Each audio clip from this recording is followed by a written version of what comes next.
Téléspectateurs, téléspectatrices, bonsoir. Merci pour le choix de BF1. C'est un plaisir de vous retrouver. Nous sommes mardi, il est 21h et c'est l'heure de votre émission Vivre ensemble. Mais voilà, après un bon mois de pause, si on peut le dire ainsi, de congé, on se retrouve pour notre émission et j'espère que tout le monde se porte bien et que ça se passe bien dans les différentes familles respectives. En tout cas, nous nous sommes très heureux de vous retrouver. On s'est ressourcés et on revient en force pour le bonheur de toutes les familles qui nous suivent ici au Burkina Faso et aussi à l'intérieur comme à l'extérieur du pays. Merci à vous pour la fidélité. Je suis Alice pour vous servir. Et comme vous le savez, Vivre ensemble, c'est toujours avec un conseiller. Et le conseiller venu nous accompagner ce soir, c'est M. Jean-Bosco Kaboré. Il est conseiller conjugal, thérapeute, médiateur familial. Bonsoir, M. Kaboré. Bonsoir. Comment vous allez? Je vais très bien. D'accord. Alors, on a fait un mois. Est-ce que vous vous êtes bien reposé? J'ai essayé. Essayez. Comment ça, vous avez essayé? Oui, parce que j'avais des formations, des séminaires.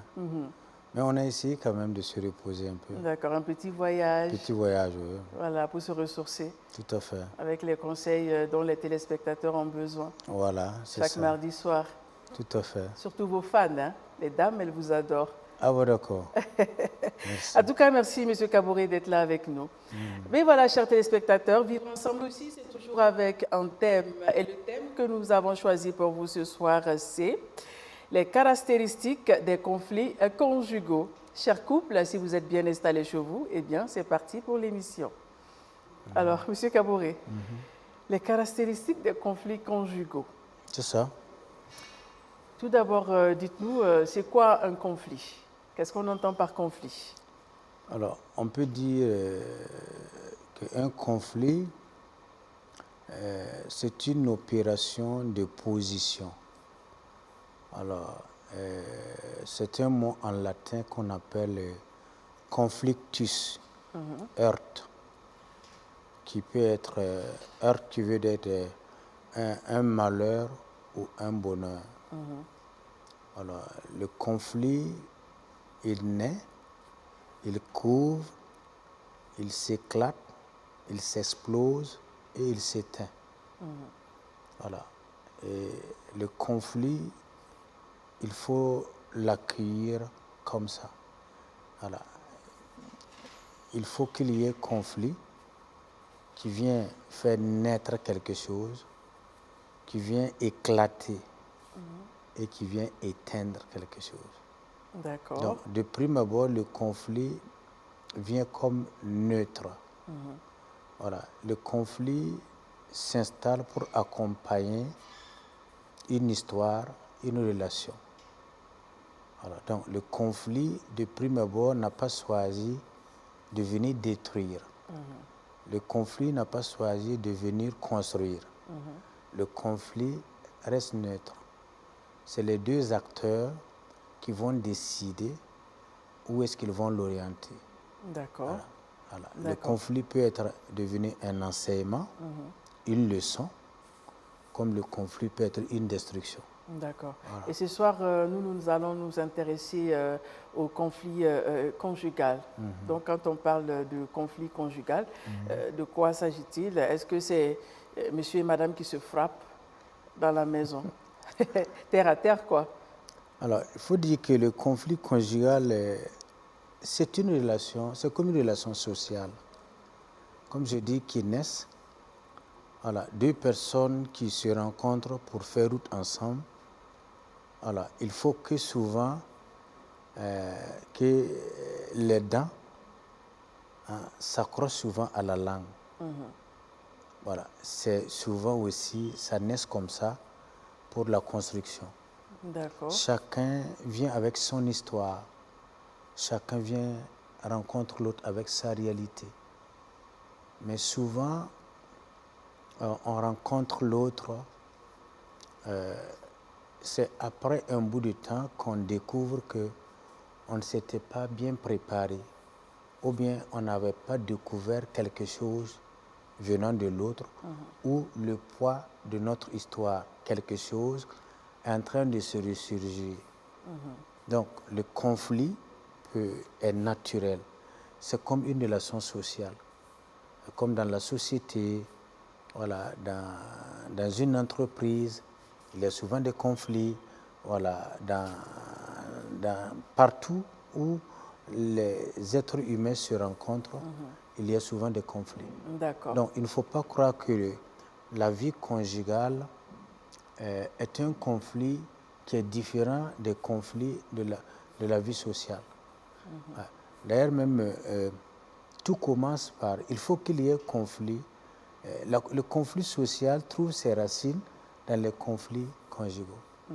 Voilà. D'accord. Donc, déjà, il faut qu'on sache que c'est naturel. C'est naturel. Voilà, le conflit conjugal, c'est naturel. C'est naturel. Et ça arrive.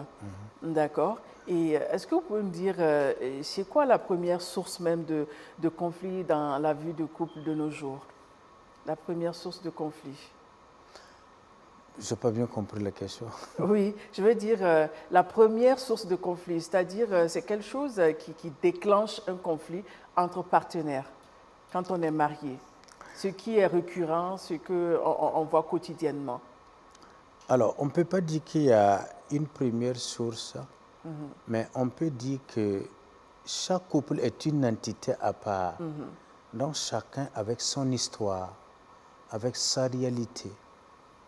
Donc, le conflit n'a pas des indicateurs qu'on peut dire que ça commence par ceci ou cela. Non. Mais c'est personnel. Voilà. L'histoire de chacun influence ou peut déclencher un conflit. Voilà.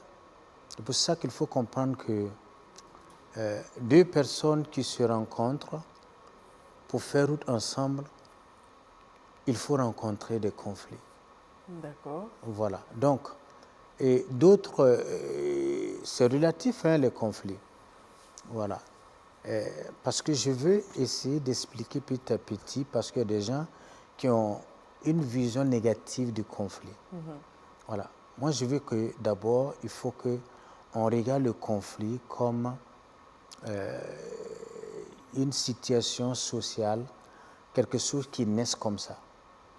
Des fois, c'est le fait que nous n'avons pas écouté le message que le conflit nous transmet qui fait que souvent le conflit est mal interprété ou bien le conflit arrive à s'infecter, à s'enraciner et devient autre chose.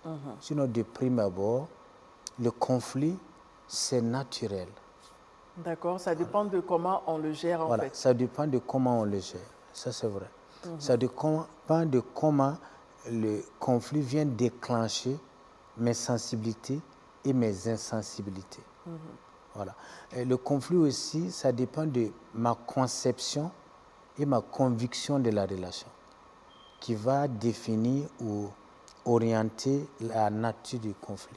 D'accord, ça veut dire que quand il y a conflit entre partenaires, il faut essayer de le gérer en même temps, c'est-à-dire le même jour, ne pas laisser des semaines, des mois, histoire de bouder un peu avant d'en parler ou de chercher à trouver des solutions. Quand on le gère en même temps immédiatement, là c'est un conflit qu'on peut gérer facilement. Ou bien ça dépend du degré du conflit. Alors, quand un conflit s'installe, la première des choses d'abord, c'est le dialogue. Il faut faire la différence entre échange d'idées, conversation et dialogue. Le dialogue, voilà, c'est les choses qui touchent notre intimité et nous voulons vraiment nous exprimer pour comprendre la profondeur d'une situation ou de la chose. Donc, le dialogue qui exige une discipline de respect, voilà, de compréhension, recherche de compréhension, recherche d'acceptation. Voilà. Mais le conflit accompagne notre conviction et notre façon de vivre ou de voir la relation. Voilà. Parce que le conflit, c'est accompagne ce que nous voulons. Le conflit vient accompagner. Voilà. Mais souvent, notre être intérieur peut aussi influencer positivement comme négativement le conflit. C'est pour ça que je dis, chaque couple est une entité à part et chaque conflit accompagne l'unicité de chaque couple. D'accord. Voilà. Alors, M. Kaboré, est-ce qu'il y a une différence entre crise conjugale et conflit conjugal? Oui, il y a une différence entre crise conjugale et conflit conjugal. Mais avant de répondre à votre question, je voulais dire une chose. Quel que soit le degré d'amour, de compatibilité, de rapprochement entre l'homme et la femme, il y aura toujours des instants que leur relation, leur amour, leur histoire doit s'affronter. Quelle qu'en soit leur compatibilité. Voilà. Il est déconseillé de voir ou d'avoir deux personnes qui n'ont pas de conflit. Il est déconseillé. Deux personnes qui n'ont pas de conflit, il y a une personne qui domine l'autre. Et une personne, quand lui dit on va à gauche, l'autre dit oui, oui, à gauche. Voilà. Je dis bien, quel que soit le degré d'amour, de compatibilité, de rapprochement entre un homme et une femme dans la vie conjugale, il y aura des instants où leurs actes, leurs besoins, leurs attentes, leur amour vont s'affronter. Et je vais bondir sur ça pour vous raconter une petite histoire là. Il y a une dame qui s'est levée un jour, elle a fait ses bagages, elle a fait une petite valise, voilà, avec ses habits, et elle descend et son mari demande qu'est-ce qui se passe, tu voyages? Elle dit non, qu'elle rentre chez ses parents. Il demande, il y a eu quelque chose, je t'ai fait quelque chose? Elle dit non, j'en ai marre. Il demande, mais tu en as marre de quoi? Elle dit qu'il n'y a jamais de conflit. En 10 ans de mariage, il n'y a jamais de conflit dans notre foyer. Et moi, je ne comprends pas, tu ne te plains pas. Quand je sors, même si je viens tard, tu ne dis rien. Tu me donnes tout. Je veux un homme qui va crier un jour dans la maison pour que je sente qu'il y a un homme dans la maison. Comme il n'y a pas de conflit, moi, je trouve que tu es très bizarre, donc je vais aller chez mes parents. Et le monsieur qui dévance l'épouse, qui appelle la sœur de l'épouse pour dire « mais ta petite sœur elle est devenue folle dans la maison, je ne comprends pas, elle veut rentrer parce qu'il n'y a pas de conflit dans le foyer ». Et la famille qui appelle l'épouse en question pour dire « mais tu as intérêt à ramener la valise parce qu'il y a des femmes qui cherchent ça en fait mais qui ne gagnent pas ». Donc vous voyez que c'est bizarre. Oui, c'est une histoire, hein? C'est une histoire. Oui. Bon, on peut comprendre, mais peut-être que, je dis chaque couple a sa façon de vivre son conflit. Mais, alors, il est très difficile alors, de vivre avec une personne et puis ne pas rencontrer des incompréhensions. Peut-être que l'autre n'en fait pas un problème. Voilà. Il y a des gens qui n'en font pas un problème. Qui laissent couler, voilà. comme on dit. Il y a des gens qui ont la capacité de laisser passer les conflits comme des vagues d'eau qu'on ne retient pas.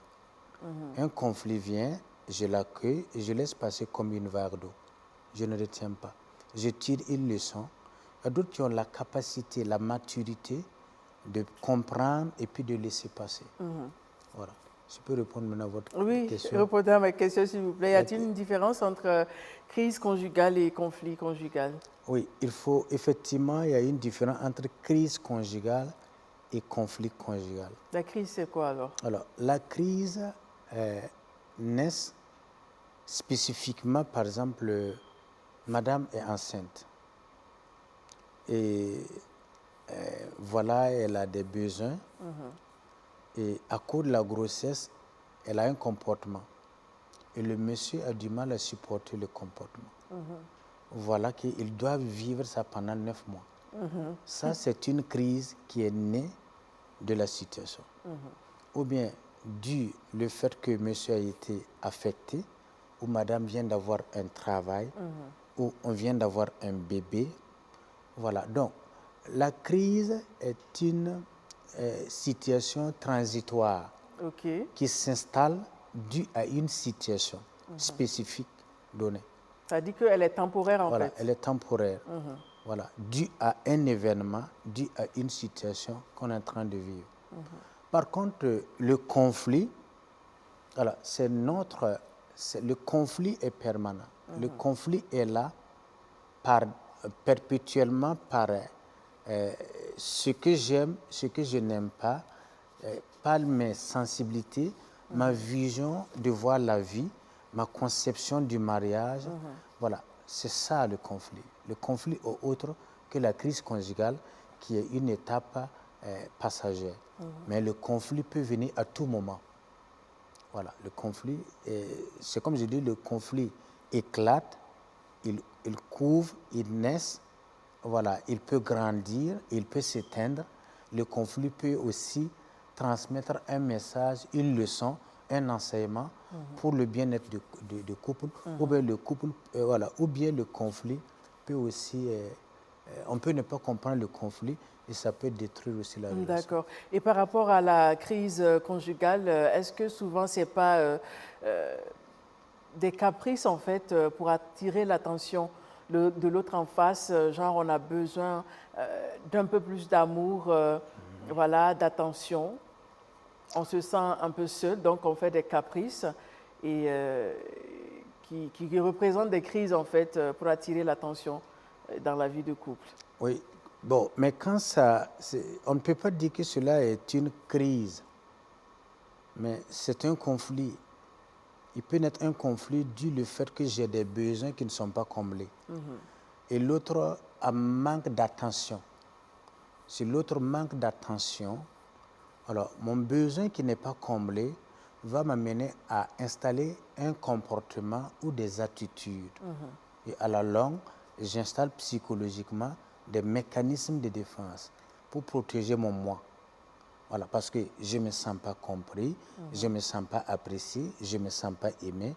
Donc, ce n'est pas une crise, c'est un conflit.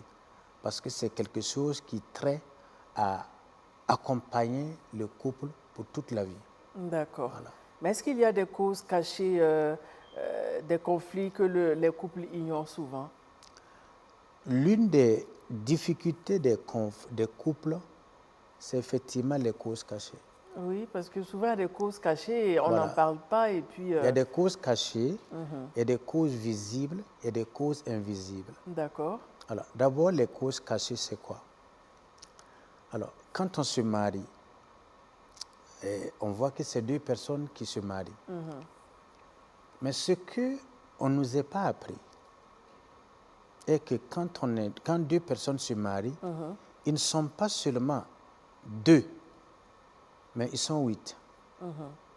Mais on ne nous a pas appris que quand on se marie, on est 8 personnes. Non, nous, on pense que nous sommes 2. Vous avez été à l'état prénatal pendant 9 mois. Est-ce que vous pouvez nous raconter ce que vous avez vécu pendant 9 mois? Vous ne vous rappelez pas. On ne peut même pas se rappeler. Voilà. Alors, je partage une histoire. Il y a une dame qui est venue me voir parce qu'elle est toujours en conflit avec son mari. Je dis, c'est quoi le conflit? Qu'elle, elle ne supporte pas les fêtes. Les fêtes. Chaque fête, elle est triste.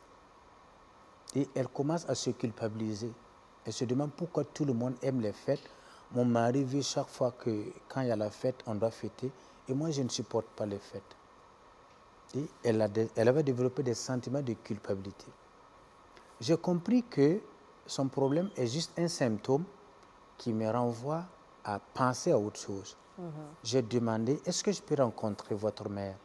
Que oui.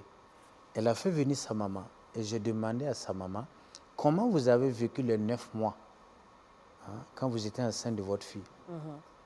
La maman, après quelques secondes, a commencé à pleurer. Après, elle m'a dit, quand j'étais enceinte de ma fille, chaque fête, mon mari me battait. Vous voyez le lien? Chaque fête, mon mari me battait. Et je voulais savoir si elle avait quelqu'un qui était là pour la consoler. Elle m'a dit non, je n'ai pas quelqu'un qui me consolait. Je voulais savoir si elle pleurait longtemps. Elle dit oui, je pouvais pleurer pendant 31 heures de temps. La science démontre qu'un enfant dans le ventre de 6 à 7 à 8 mois a la capacité de ressentir. j'ai compris que la blessure, voilà, qui consolait la mère, c'est le bébé à l'état prénatal. Mais la dose que la maman donnait était du surdosage qui ne permettait pas à l'enfant de supporter. Maintenant, devenu adulte, devenue au monde, elle ne supporte pas les fêtes. Chaque fête, elle est triste. Vous voyez, c'est l'état prénatal. Vous avez été un enfant et cet enfant continue d'exister en vous. On a été aussi ado et l'adolescent continue d'exister en nous. C'est déjà combien de personnes? 3 personnes. Donc, l'adulte que nous sommes est le reflet des 3 personnes que nous avons vécues, qu'on a ignorées. Mais on ne nous a pas appris que l'enfant d'hier est toujours là. Vous avez été un enfant. Cet enfant continue d'exister en vous. Votre mari aussi a été un enfant. Cet enfant continue d'exister en vous. Quand vous regardez votre mari, votre femme, n'oubliez pas de voir en lui l'enfant à l'état prénatal, l'enfant bébé et l'ado qui a peut-être été meurtri, mal aimé, rejeté, humilié, blessé. Donc, devenir adulte, alors psychologiquement, alors la personne va reproduire le monde émotionnel et comportemental de son enfance qui va venir prendre le dessus. Vous voyez? Donc, souvent, votre mari peut avoir un comportement qui n'est pas proportionnel. Mais psychologiquement, le comportement violent n'est pas adressé à vous. C'est adressé à une personne qui l'a blessé quand il était enfant. Votre femme a souvent un ton violent que vous dites, bon, comment une femme peut élever le ton comme ça? Et chaque fois, elle ne fait que ça. Donc, son comportement n'est pas adressé à vous, mais une situation est née entre vous qui n'a fait qui l'a mené à faire ressurgir la blessure endormie non cicatrisée. Donc, alors qu'au fond, ce n'est pas adressé à vous. Donc, c'est l'enfant d'hier, blessé, humilié, rejeté, mal aimé. Donc, voilà des causes invisibles que nous n'avons pas. Et si on arrive à cerner ces causes invisibles-là, je pense qu'on aura moins de conflits dans les couples. Mais souvent, c'est que quand il y a la colère déjà qui est installée, quand le conflit se présente et qu'il y a la colère, on ne cherche plus à aller dans toutes ces étapes. On voit seulement l'enfant adulte qui est là. Voilà. Et on se dit que, bon, il est responsable, vu son âge, il doit faire ceci, il doit faire cela. Mais on ne cherche pas à comprendre que peut-être qu'il a eu des difficultés, voilà, dès l'étape prénatale et tout, l'enfance, l'adolescence et tout. On n'a pas ce temps, en fait. C'est pour ça que quand vous voulez vous marier, n'épousez pas l'adulte qui est en face de vous. Apprenez à connaître l'enfant d'hier qui est chez l'adulte et vous allez aimer et épouser l'enfant d'hier. Si vous ne cherchez pas à connaître l'enfant d'hier qui a été rejeté, humilié, mal aimé et blessé, et vous voyez l'adulte n'est que l'apparence et le paraître, le moi enfant va prendre le dessus. Après 2 ans, 3 ans, vous entendez souvent certaines femmes ou certains hommes qui disent que mais je ne savais pas qu'il m'avait caché ça. Il n'était pas comme ça au début. Il était tendre, il était doux. Voilà. Il avait porté un masque pour pouvoir atteindre son objectif. Ça veut dire quoi? Ça veut dire que psychologiquement, il y a certaines personnes qui veulent se construire avec nous, mais il y a certaines personnes qui veulent se construire soi-même à partir de nous. Donc, mon moi enfant veut m'utiliser pour se construire, mais je ne sais pas, et qui va créer des conflits. J'ai échangé avec un couple, et le monsieur, quand il a pris la parole, il a parlé 17 fois son moi. Monsieur Kaboré, moi je suis une personne, je suis comme ça. Monsieur Kaboré, j'ai toujours dit à ma femme, moi. Quelqu'un qui parle de son moi, ça veut dire quoi? Ça veut dire qu'il veut vivre une relation du moi et non une relation du nous. Ça veut dire que il y a le moi.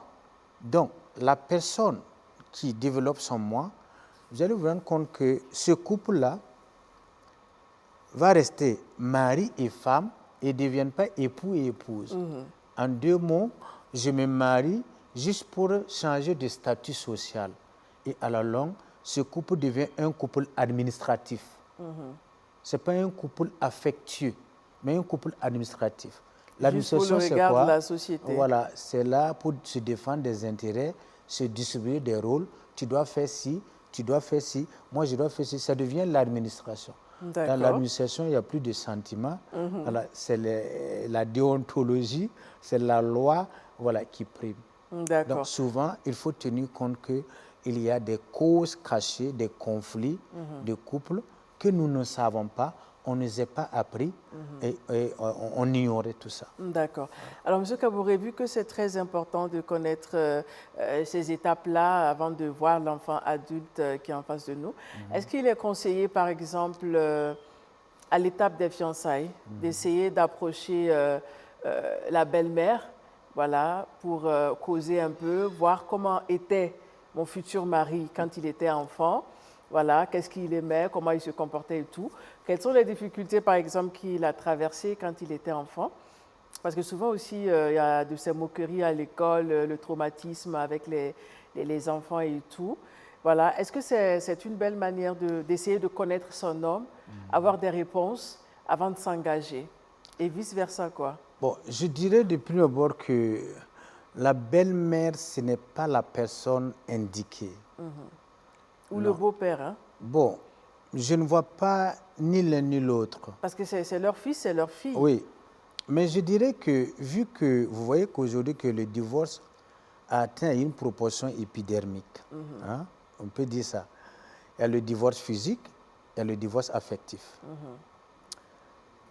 Aujourd'hui, quand on fait une analyse et un diagnostic, ce qu'on peut faire au moment du cheminement, il faut se faire accompagner par un spécialiste. Alors, le spécialiste peut vous aider, vous guider, c'est lui qui peut vous proposer.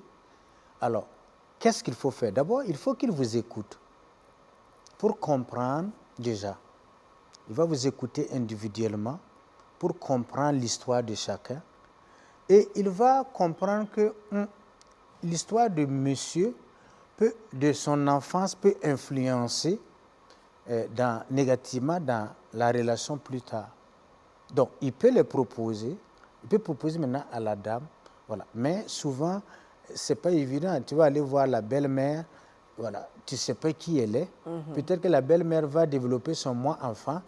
Voilà. Il y a des belles-mères souvent qui ne se sont pas préparées pour se détacher et accepter qu'une autre femme, hein, que ça, bon, on peut dire une autre femme, son fils s'attache à une autre femme. Il y a des belles-mères qui s'imposent. Bon, si vous ne connaissez pas son histoire, vous pouvez être déçu. Je pense que la personne qui est vraiment appropriée, la personne, c'est de voir un thérapeute. Voilà, un thérapeute du couple. Voilà, quelqu'un qui a une formation, voilà, qui peut accompagner le couple et qui a fait de la psychospirituelle du couple et qui peut arriver à faire la différence entre conséquences, difficultés et causes. D'accord. Voilà. Alors, M. Kabouré, pourquoi aussi les parents n'essaient pas d'aider un peu les enfants quand ils viennent dire qu'ils veulent se marier? Je m'explique. J'ai un fils qui est agressif. Vous avez un fils qui est agressif? Non, non, c'est un exemple, je crois. Il n'a pas l'âge de se marier. Hein. Voilà, il a encore des années devant lui. D'accord. Donc, alors, j'ai un fils, en tant que belle-mère, mon fils est agressif. Je sais qu'il est violent. Depuis qu'il est enfant, il est très violent. Adolescent, il est violent. Et j'ai une future belle-fille qui vient dans notre famille.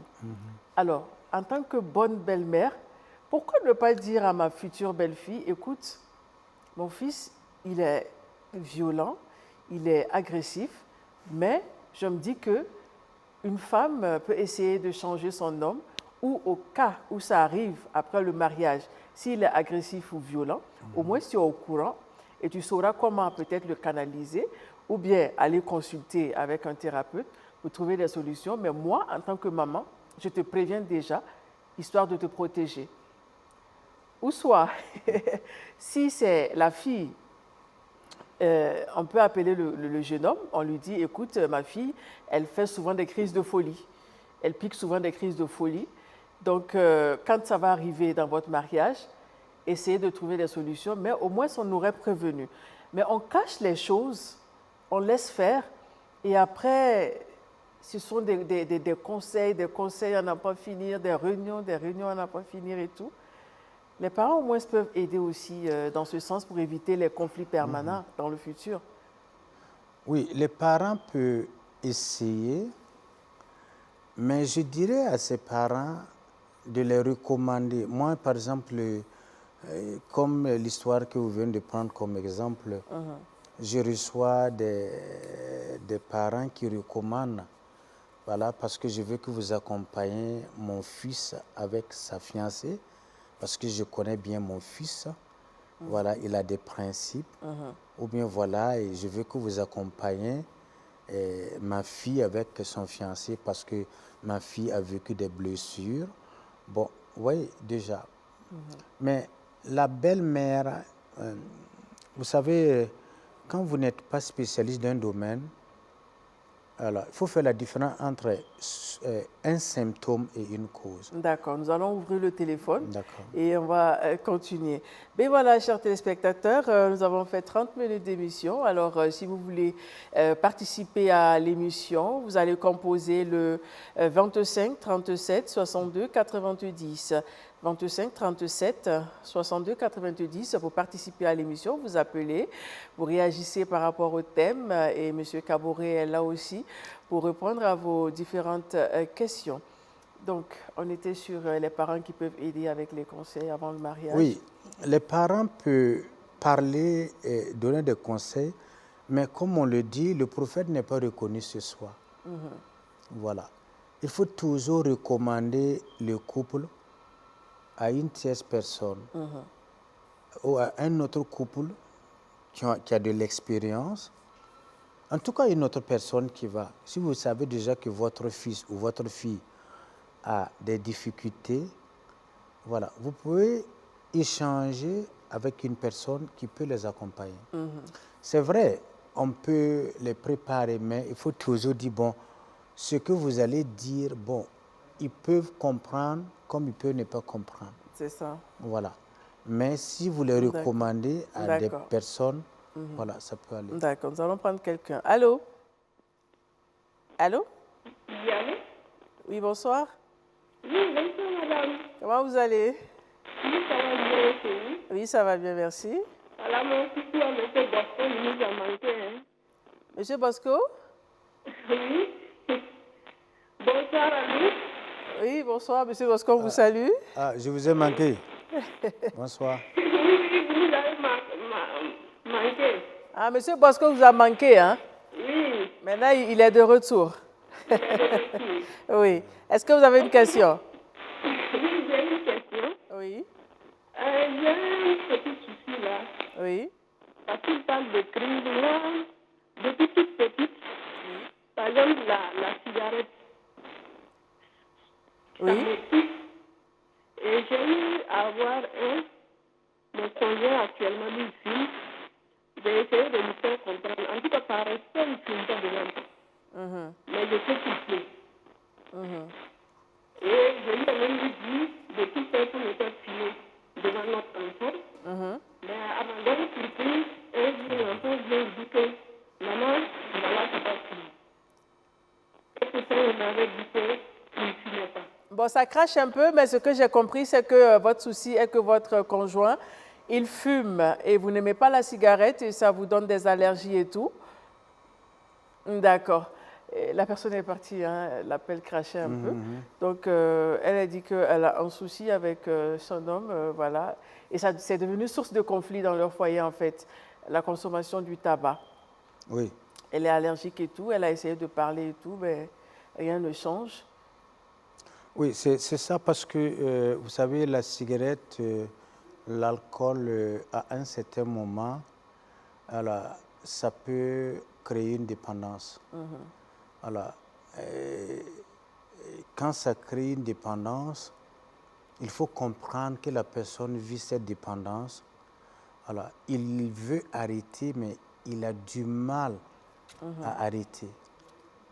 Donc, il faut vraiment calmer l'esprit, reconnaître que l'autre aussi est dans une coquille où il a du mal à s'en sortir. Et moi, je ne supporte pas. Donc, l'autre souffre, le fumeur lui souffre et il infecte aussi l'autre. Je pense que d'abord, la première des choses, c'est apaiser le temps, savoir que nous avons un problème, mais notre personne n'est pas un problème. Il faut critiquer l'attitude de l'autre, mais pas sa conscience morale. Voilà. Souvent, quand il y a un problème, on ne sait pas faire la différence entre critiquer l'attitude, interpeller. Je n'apprécie pas, voilà, j'ai du mal à supporter. Le ton, le regard et le toucher. Hein, voilà, pour rassurer l'autre que voilà, c'est juste seulement t'interpeller. Voilà, mais c'est parce que je tiens à toi que je t'interpelle. D'accord. Voilà. Mais souvent, on a du mal à comment exprimer un mécontentement. D'accord. Voilà. Cela aussi peut créer d'autres conflits davantage. Voilà, donc je pense que nous allons avancer avec nos questions. Donc pour les belles mamans et les beaux papas, c'est toujours mieux de diriger les enfants vers un spécialiste qui va trouver des solutions. Alors, Monsieur Kaboré, est-ce que l'incompatibilité des goûts peut être source de conflit? L'incompatibilité des goûts, c'est-à-dire si on n'a pas les mêmes préférences culinaires. Voilà, on n'a pas le même goût côté culinaire, côté artistique, côté vestimentaire. En fait, on n'a pas le même goût. Est-ce que ça peut être source de conflit dans un foyer? Oui, il y a des personnes qui sont accrochées à certaines choses, donc ils sont sensibles. Et s'ils ne reçoivent pas, bon, ça peut créer un conflit. Le conflit peut venir de nulle part, de partout. Voilà. C'est ça, je dis, le conflit interpelle. Le conflit m'interpelle qu'il y a quelque chose en l'autre que je ne sais pas. Quelque chose en l'autre que je ne connais pas. Ça peut créer un conflit. Mais il ne faut pas voir d'abord le conflit comme une destruction. Mais ce genre de conflit, c'est une interpellation pour que je puisse prendre conscience que là où je suis insensible, l'autre est sensible. Donc, apprendre, c'est quoi? Maintenant, on peut dire, bon, je peux apprendre à manquer de quelque chose, me séparer de certaines choses pour comprendre et accepter l'autre avec ce qu'il aime et ce qu'il n'aime pas. C'est quand même bizarre de voir un couple en conflit à cause de la tenue vestimentaire. En fait, ils ne s'entendent pas sur le style vestimentaire et ça devient source de conflit ou bien c'est le goût culinaire et il y a un conflit et ça devient vraiment sérieux, quoi. Et quand on voit ça, on se dit que c'est quand même... Bon, il y a c'est comme je vous dis, chaque couple est une entité à part. Alors, il y a des couples qui, pour eux, ils veulent vivre dans leur moi. Si tu fais quelque chose qui ne répond pas à mon moi, à ma sensibilité, je rejette. Voilà. C'est inconnu de mon logiciel mental. Tout ce que tu dois faire doit nourrir mon moi. Et si ça ne nourrit pas mon moi, je rejette. Voilà. Donc, c'est pour ça que je dis qu'il y a une relation du moi, une relation du nous. Voilà. Tout ça, ça indique des fois que la relation manque de maturité. La relation, le conflit révèle qu'il y a manque de maturité, manque de compréhension, manque de complémentarité et de complicité. D'accord. Voilà. Alors, M. Kaboré, vu le thème de ce soir, il y a un téléspectateur qui me dit de vous poser cette question parce qu'il souffre dans son foyer. Il me dit de vous demander, est-ce que la pauvreté peut être source de conflit dans le foyer? Parce qu'il en souffre, Avant, il avait une situation stable. Il travaillait, un fonctionnaire, il avait son revenu mensuel et tout. Tout allait bien en famille. Il a 2 enfants, il est marié à une belle femme et tout. Après, il a eu le problème, il a été licencié et tout, il ne travaille plus. Et c'est madame qui travaille maintenant pour prendre soin du foyer en attendant, bien sûr, que monsieur se relève de ses problèmes et tout. Mais depuis que c'est madame qui prend tout en charge à la maison, il n'y a plus de paix, conflit sur conflit. À la limite, il ne sait plus s'il est un homme ou s'il est un objet dans son mariage. Et ça lui fait tellement mal que la pauvreté soit source de conflit dans un foyer pendant que l'autre peut tenir le foyer. Bon, c'est ça, je dis ça, on ne peut pas dire un conflit, mais une crise. Puisque monsieur travaillait avant, après il ne travaille plus. Ça, c'est une crise qui s'est installée. Et la crise qui s'installe pendant longtemps peut maintenant susciter des conflits, des incompréhensions. Alors, madame aussi ne s'était pas préparée pour prendre le relais. Donc, elle est surprise, voilà, le fait que c'est elle qui doit faire ci et ça. Comment on peut être surpris quand pendant le mariage, on t'a dit, clair et net, devant tes parents, est-ce que c'est pour le meilleur et pour le pire? Et tu as crié oui, et le pire s'installe et on est étonné. C'est quand même bizarre. Il y a ce qu'on dit, il y a ce qu'on s'est préparé pour comprendre ce qu'on a dit. Je dis bien. D'accord. Il y a ce qu'on dit, voilà. Mais il y a ce on s'est préparé psychologiquement et spirituellement pour accepter. C'est pour ça que je dis beaucoup de gens ont dit oui, oui, parce que c'est l'amour des amoureux. Voilà. Mais on ne nous a pas dit que l'amour des amoureux a une date de péremption. Et quand l'amour des amoureux finit, est-ce qu'on a un projet de vie qui a pour but de... Est-ce qu'il y a l'amitié entre nous? L'ami qui est là pour me soutenir, pour m'accepter quand j'aurai des difficultés. Donc, on constate maintenant que le couple, leur relation, ce conflit installe pour révéler que la relation manque d'âme, manque de profondeur, manque de maturité. D'accord, nous allons prendre un téléspectateur. Allô? Bonsoir, madame. Oui, bonsoir, monsieur. Comment vous allez? Ça va, chez vous? Oui, ça va bien, merci. Un bonsoir particulier à M. Kabouré. Bonsoir. Oui, bonsoir, M. Kabouré. Bonsoir. Oui, merci pour les conseils. OK. Et moi, vous savez, j'ai un problème dans mon couple. Oui. Moi, mon problème, c'est côté rapport avec madame. Côté rapport, c'est-à-dire? C'est à chaque fois qu'il demande, et puis elle ne demande pas. Côté intimité, à chaque fois, c'est vous qui allez vers madame. Voilà. Elle n'est jamais venue vers vous. Elle n'est jamais venue. Malgré que j'insiste, Oui. tu vois, même on se bagarre à cause de ça. Vous avez combien d'années de mariage? À peu près 11 ans de mariage. À 11 ans, elle n'est jamais venue vers vous. Allô? Oui. À 11 ans, elle n'est jamais venue vers vous. Oui, elle n'est jamais venue.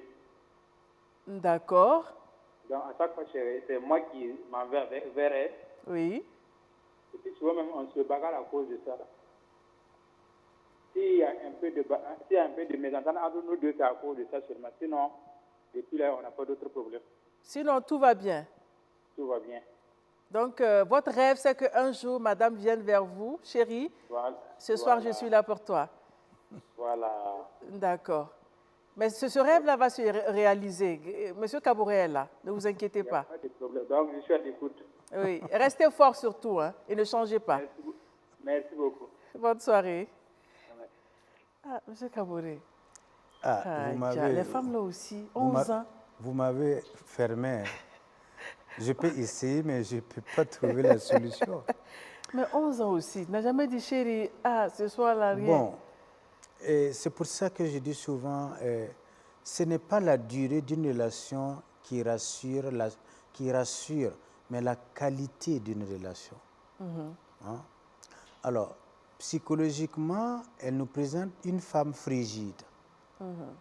Alors, frigide ne veut pas dire que la femme n'a pas de plaisir. Frigile veut dire que la femme ne désire pas son mari. Je vais essayer d'expliquer un peu pour que le monsieur puisse comprendre. Alors, il faut faire la différence entre rapport sexuel, relation sexuelle, relation de sexualité et communion sexuelle.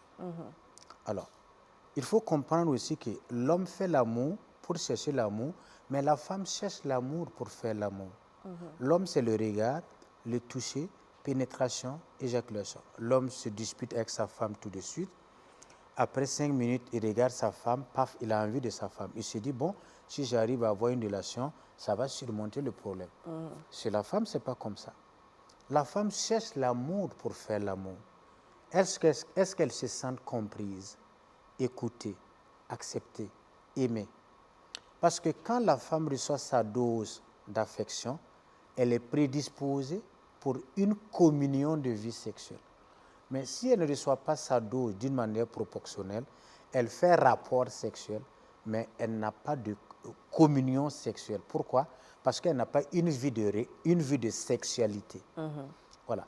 Est-ce qu'il y a l'amitié entre eux? Est-ce qu'il y a compréhension? Est-ce qu'il y a complicité? Qu'est-ce qui peut amener madame à être prédisposée pour que sa féminité intime puisse être prédisposée pour une communion sexuelle? Il y a des questions. Il y a beaucoup de choses que monsieur ne sait pas. Des causes cachées peut-être? Des causes cachées, comme on dit. Il y a des causes cachées qu'on ne sait pas. Mais souvent aussi, voilà. M. Kabouré, est-ce que ce n'est pas dû à l'éducation? Parce que souvent on dit, allez, faut mettre la peut-être que c'est tout ça là. Ça dépend, il y a des éducations où tu ne dois pas aller vers ton mari comme ça. Il faut fermer les jambes un peu. Moi, je suspecte déjà que madame a vécu une blessure. Et une blessure endormie, non cicatrisée. Voilà, ça c'est un. Voilà. Est-ce qu'elle se sent comprise? Est-ce qu'elle se sent aimée? Est-ce qu'elle est prédisposée pour cette relation? Elle peut, mais le monsieur a dit que, hormis ça, il n'y a pas de problème. Ça veut dire que l'acte sexuel, quand le monsieur s'approche, c'est l'enfant d'hier, il y a quelque chose qui se déclenche, qui vient maintenant installer la frigidité. Mais du moment où le monsieur est allé vers la femme pour lui dire « Pourquoi tu ne viens jamais vers moi ?» Parce qu'il en a parlé et tout, mais elle ne change pas. En fait, nous-mêmes, les femmes, elles sont compliquées. Après, c'est pour pleurer. Femmes, pas les femmes. Voilà, certaines femmes. Après, c'est pour pleurer partout, mon mari me trompe et tout. Un homme qui a juste besoin de ce petit bonheur-là, si il a ça, il est le plus heureux du monde, bonheur en fait. De quoi? Que la femme vienne vers lui. Ce n'est pas du bonheur, c'est du plaisir. Non, mais il sera très heureux, en fait. En fait, il veut sentir que son épouse l'aime, oui, en fait. Si c'est ça, je vais vous dire que ma petite expérience dans l'accompagnement, 90% des femmes ne partent pas vers leur mari. La femme, il faut comprendre. Ça, c'est l'ancien temps, M. Kabouré. Oui, il faut comprendre une chose. Rien que le sourire, hein, rien que bien accueillir son mari, c'est une façon d'aller vers son mari. La femme a sa façon d'aller vers son mari. La femme peut s'approcher de son mari. Tu dors, non? C'est un message. Ah, tu dors là aussi, c'est un message. Oui, la femme peut bien préparer un repas parce qu'elle a envie de son mari. Ou bien son style vestimentaire du soir. Tout à fait. La femme ne veut pas, comme vous dites, il y a l'éducation, c'est ça, mais il y a beaucoup de femmes qui ne vont pas dire que j'ai envie de toi. Il y a des femmes qui sont émotives, on les a appris à exprimer leurs besoins spontanément. Mais il y a certaines femmes qui n'expriment pas à travers la parole, mais à travers le regard, un acte ou à travers un comportement. Ben, il faut aller, souvent, c'est comme on dit, il faut provoquer l'accouchement. Souvent. Voilà, il faut comprendre qui est ma femme, qu'est-ce qui fait que... Alors, après l'acte sexuel, il faut faire un bilan. Est-ce que madame atteint l'orgasme? Il y a des femmes, après 10 ans, 20 ans de mariage, n'ont jamais atteint l'orgasme. Après l'acte sexuel, elles se lèvent pour se masturber. parce qu'elle n'atteint pas l'orgasme. En fait, Voilà. je pense qu'on va, revenir sérieusement sur un thème pareil parce que les couples souffrent beaucoup sur cette question de sexualité. On trouvera bien le temps, M. Kaboré, parce qu'il nous reste juste 2 minutes et je pense que nous allons partir sur les conseils. Parce que quand on demande à ce monsieur, est-ce que madame atteint l'orgasme? Depuis les 10 ans, si elle n'atteint pas l'orgasme, elle ne va pas demander, en redemander en fait. Ça veut dire qu'il y a un problème, ce qu'on appelle le vaginisme. On va en reparler, M. Kaboré. Voilà. On va en reparler. On va partir sur les conseils, en fait. Les conseils par rapport aux conflits conjugaux. Comment faire pour éviter tout cela? Bon, on ne peut pas éviter, parce que vous avez dit que les conflits, c'est naturel et tout. Mais comment diminuer, tempérer, pour quand même bien vivre? Alors, quand le conflit nous amène à développer des émotions de colère, de tristesse, d'amertume, la première des choses d'abord, c'est le dialogue à la recherche de la compréhension. Je dis bien, un dialogue à la recherche de la compréhension. Dialoguer avec maturité et responsabilité. Quand vous n'arrivez pas à travers le dialogue, il y a une urgence. Faites rapidement appel à un spécialiste. Moi, je dis toujours les couples que je forme et j'accompagne, chaque 6 mois, il faut venir faire un recyclage. Et après 2 ans, 1 an, il faut venir faire un bilan. Vous lavez vos voitures, les motos, vos habits. Mais vous ne savez pas que la vie conjugale aussi doit être prise en charge pour un recyclage. Il faut voir maintenant les émotions, comment vous exprimez vos émotions. Il faut qu'on vous cadre. Je dis toujours, il y a beaucoup de choses qu'on se marie et c'est dans le mariage qu'on découvre qu'on ne savait pas ceci, cela. On ne nous a pas dit ça, on n'a pas été préparé. On s'est marié parce que tout le monde doit se marier un jour. C'est normal qu'il y ait des incompréhensions. Donc, moi, je dis toujours, alors, quand il y a un conflit, il faut d'abord chercher à connaître alors, pourquoi ce conflit. Et maintenant, quand on a le pourquoi, les conséquences de ce conflit, voilà. Et les mécanismes de défense que chacun va installer, et là où se trouve maintenant la vraie cause. Voilà. Donc, il faut chercher à savoir et puis se comprendre et puis avancer. D'accord. Si vous ne pouvez pas, faites recours à un spécialiste. D'accord. Merci beaucoup, M. Kaboré. On va s'arrêter là et on va se donner rendez-vous la semaine prochaine. Mais voilà, chers téléspectateurs, si vous avez besoin de contacter M. Kaboré pour plus d'informations ou de conseils, vous composez le 70 11 20 70. 70 11 20 70, c'est le numéro de M. Kaboré. Alors, on vous souhaite une très belle suite de programmes sur la chaîne Au cœur de le défi. On se donne rendez-vous mardi prochain, Inch'Allah.